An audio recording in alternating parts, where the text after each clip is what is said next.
everyone, this is Sandra from the Cherry Heart podcast, and today I am here with a quick video just to show you how I weave in my ends when I make my scrappy socks. I've had a few requests with people asking me how I do that, so I thought I'd just show you. So instead of self-striping socks, this is made using different minis, and I just cut one colour and add another in each time I want to make a new stripe.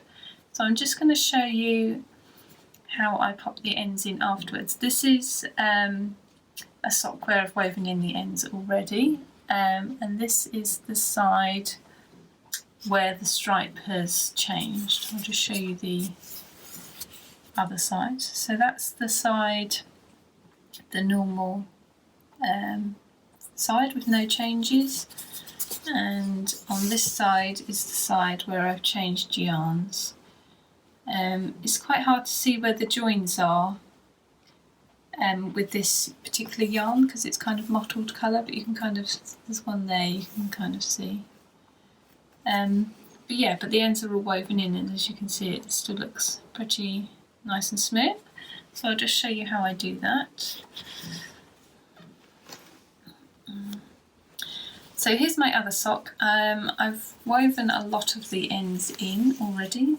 I've just got the little tufty last bit sticking out, but I've left a few just to show you what I've done. So you can see I've got a little knot on them. That's where I knot in the new colour. I just knot it round the old colour and then just carry on knitting. Now you are supposed to undo these knots.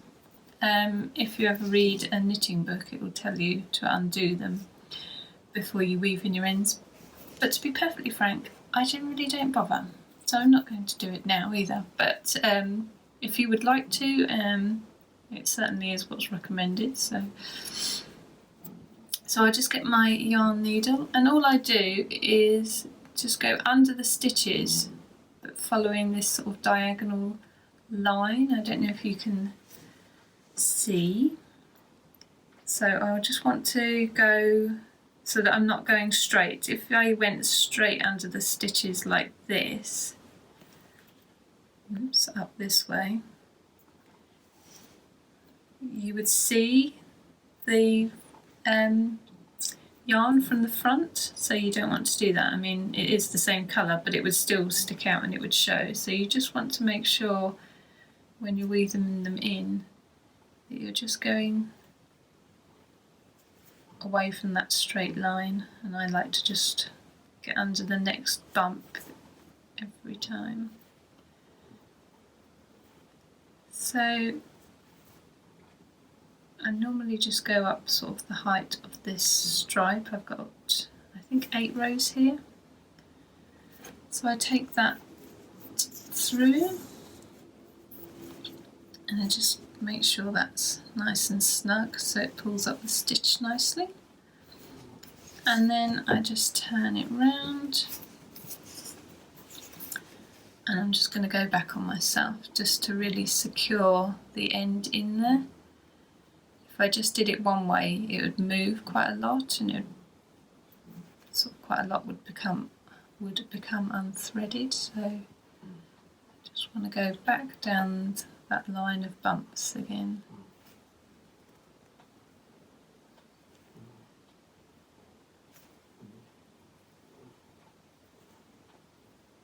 Like so. There they are, going back the other way, and again pull that through. So I've just got a tiny little loop showing at the top, and then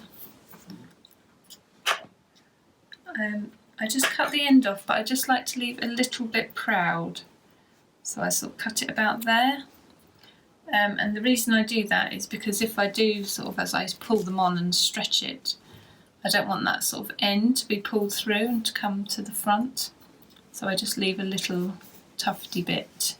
So it looks a little bit messy inside, but you're not going to see that, so that's okay. And then with the other one, I go in the opposite direction, so that's woven into its own colour. And I just do exactly the same thing again.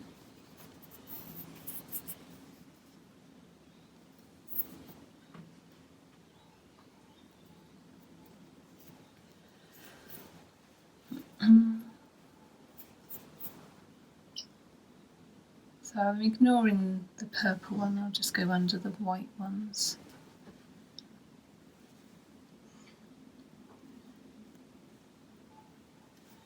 Just see if I'm getting nice and close to show you, just lifting each bump up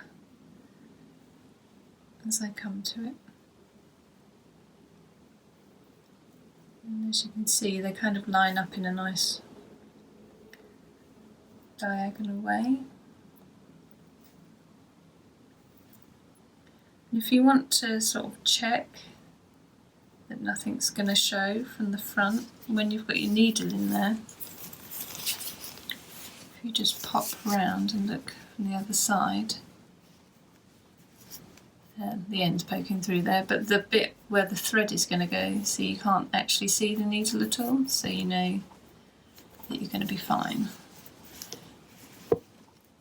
So you can just pull that through, just make sure it's nice and firm, and again you can check from the front to see how the little join's looking.